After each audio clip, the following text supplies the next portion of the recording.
students, I am Ritika and welcome to my channel Shine with Ritika. दोस्तों, in our previous videos we have learned about our self introduction. लेकिन हमने सिर्फ कुछ steps ही पढ़े थे और आगे के steps हम आज अपने इस नए वीडियो में कवर करेंगे. लेकिन वीडियो में आगे बढ़ने से पहले दोस्तों हमारे चैनल को लाइक कीजिए, शेयर कीजिए एंड सब्सक्राइब कीजिए and please press the bell icon so that never miss an update.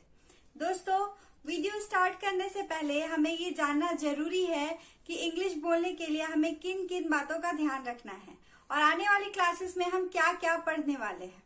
दोस्तों, किसी भी सेंटेंस को फॉर्म करने के लिए हमारे पास वर्ड्स का होना जरूरी है, यानी किसी भी वाक्य को बोलने के लिए हमारे पास शब्दों का होना जरूरी है.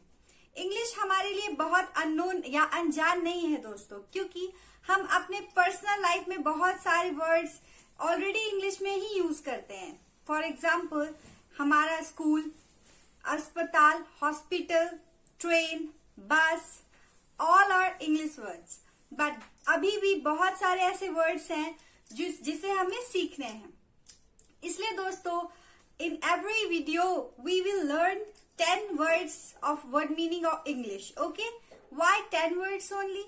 Because दोस्तों 10 से ज्यादा शब्दों को यदि हम सीखने की कोशिश करेंगे तो वो हमारे लिए बर्डन की तरह हो जाएगा and we haven't to take burden anymore. Okay, हमें बर्डन नहीं लेना, हमें इसे हंसते खेलते यूज करना है, याद करना है.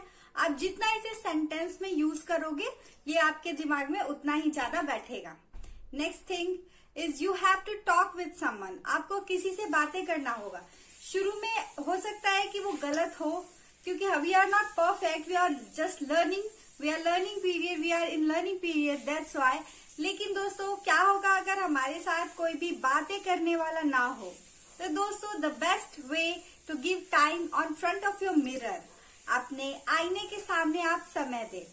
जैसे कि अपना सेल्फ इंट्रोडक्शन आप आईने के सामने बोलकर देखें. Per day you have to give time 10 to 15 minutes in front of your mirror. Okay, next thing, you mobile में क्या ऐसा देखें, फोन में या टीवी में क्या ऐसा देखें जो आपकी इंग्लिश में हेल्प करे.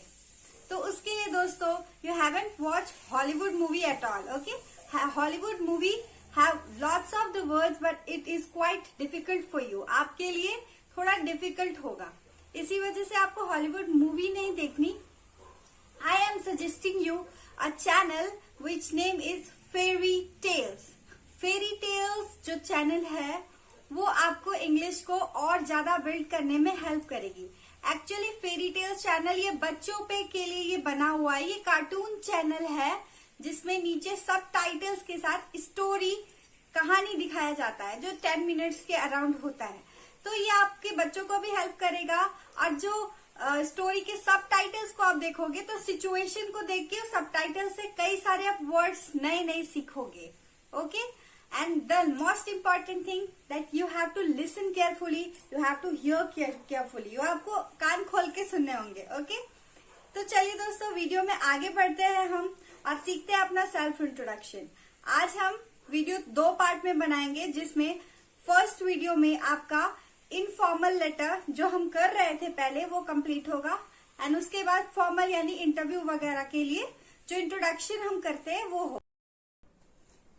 दोस्तों, पिछले वीडियोस में हमने सेल्फ इंट्रोडक्शन के 5 स्टेप्स के बारे में पढ़ा था. वो स्टेप्स थे, चलिए हम लोग एक क्विक रिवीजन करते हैं फिर से. That was the greeting, name, place, family and qualification.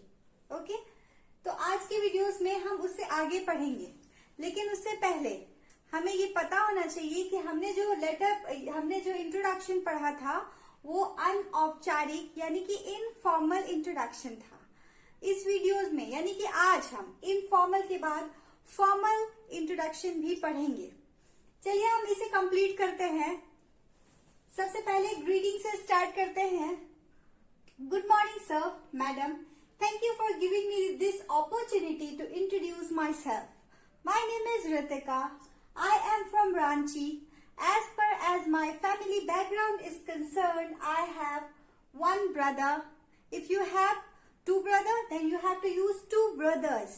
and if you are only one child of your parents, then you have to use I am the only child of my parents. Okay. Next, coming to the point, I have already told you about the qualification. Now what is qualification?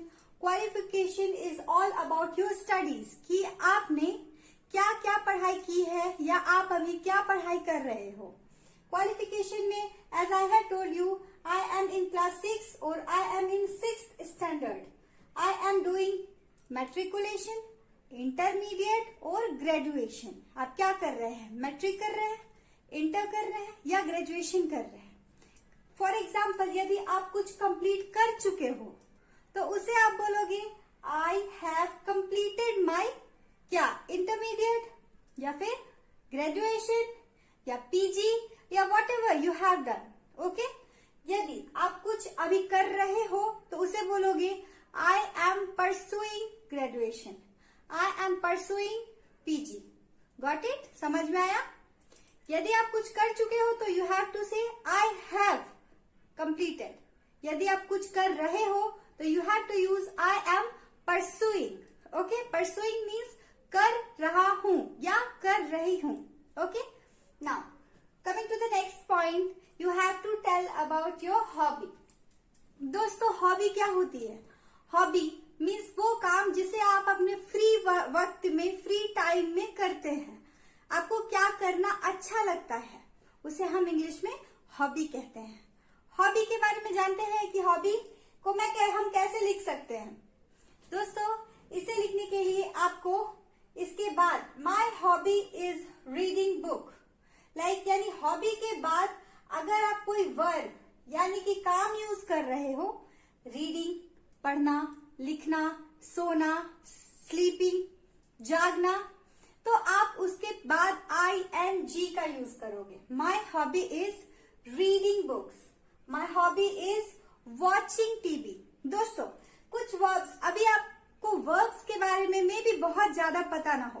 Simple verbs के बारे में शायद आपको पता हो, जैसे कि गो मतलब जाना, कम मतलब आना, स्लीप मतलब सोना, लाइक दैट. लेकिन हम लोग नेक्स्ट क्लास में, नेक्स्ट वीडियोस में वर्ब्स के बारे में भी पढ़ेंगे. ठीक है. लेकिन कुछ वर्ब्स के बारे में जानते हैं. फॉर एग्जाम्पल, जब हम टीवी देखते हैं, हमें पता है कि देखना को इंग्लिश में सी बोलते हैं. लेकिन क्या आपको पता है कि यदि हम कॉन्स्टेंटली किसी एक चीज को देख रहे हैं तो वहां पर हम सी के जगह पे वॉच यूज करते हैं. क्या यूज करते हैं? वॉच. WATCH. अब वॉच मतलब घड़ी मत समझिएगा, वॉच मतलब भी देखना होता है. लेकिन जब आप किसी एक चीज को देख रहे हो, like you are watching your mobile phone, like you are watching your TV. For example, आप बाहर गए, you are watching at the play ground, तो आप क्या हो, यहाँ पर वॉचिंग यूज करोगे प्ले ग्राउंड के पास? नहीं. क्यों? क्योंकि प्ले ग्राउंड में कोई एक चीज नहीं है, वहां पर कई लोग हैं, कई सारी चीज है, झूला है, बहुत सारी चीजें हैं. तो इसी वजह से वहां पर आप वॉच यूज नहीं कर सकते. You have to use watch when you are watching TV, phone, etc. Constantly if you are watching something. Okay? Now, यहाँ पर आते हैं. For example, अगर आप हाउसवाइफ हैं या फिर नॉर्मली भी आप वर्किंग भी हैं और आपको खाना बनाना पसंद है, then how will you say that? You have to say, my hobby is cooking food. My hobby is cooking food or cooking dishes. लेकिन दो वर्ब्स के पास आपको थोड़ा सा ध्यान रखना होगा. फर्स्ट वर्ब क्या है? You have to use. Second verb के बारे में हम नेक्स्ट वीडियोस में, यानी जब हम वर्ब पढ़ेंगे तब जानेंगे. फर्स्ट वर्ब है लिसनिंग. दोस्तों, वी नो दैट लिसनिंग का मतलब क्या होता है? First of all tell me. Listening is similar to hear. Hear मतलब होता है सुनना और लिसन का मतलब भी होता है सुनना. हिंदी में जैसे कि हम बोल सकते हैं पर्यायवाची. हिंदी में हम बोलते हैं ना पर्यायवाची. फॉर एग्जाम्पल, जरूरी या और आवश्यक, दोनों का मतलब वही है, लेकिन जरूरी और आवश्यक आपस में पर्यायवाची है. Just like that, hearing and listening are the synonyms और पर्यायवाची. वो दोनों को सिनोनिम्स इंग्लिश में और हिंदी में पर्यायवाची आप कह सकते हो। तो जब भी दोस्तों सुनना वर्ड यूज करेंगे या लिसनिंग वर्ड यूज करेंगे तो वहां पर हम लोग को टू शब्द का इस्तेमाल करना होगा। किस शब्द का इस्तेमाल करना होगा? टू शब्द का इस्तेमाल करना होगा, यानी लिसनिंग टू म्यूजिक। ओके, लेकिन बाकी में वर्ब के बाद आप अपना जो भी आपका पसंद है वो आप लिख सकते हो। Reading books, cooking food, playing cricket, watching TV, watching movie, watching serials and all. Okay, but when you are using listening, then you have to use listening to music. My hobby is listening to music. दोस्तों, यहाँ पर आपका 6 steps complete हुआ, जो कि informal introduction का part था। Informal introduction मतलब अगर किसी दोस्त या किसी नॉर्मल आदमी के पास या नॉर्मल ग्रुप में आप अपना इंट्रोडक्शन दे रहे हो, उस वक्त के लिए ये इंट्रोडक्शन था। जब भी आप अपना इंट्रोडक्शन कंप्लीट करोगे तो आपको अंतिम में बोलना है that is all about me. That is all about me. यहाँ दैट इज को आप इंग्लिश में शॉर्ट भी कर सकते हो। इसे शॉर्ट करने के लिए आपको बोलना होगा दैट इज के जगह पर दैट्स, यानी कि अब हो गया ये that's all about me. That's all about me.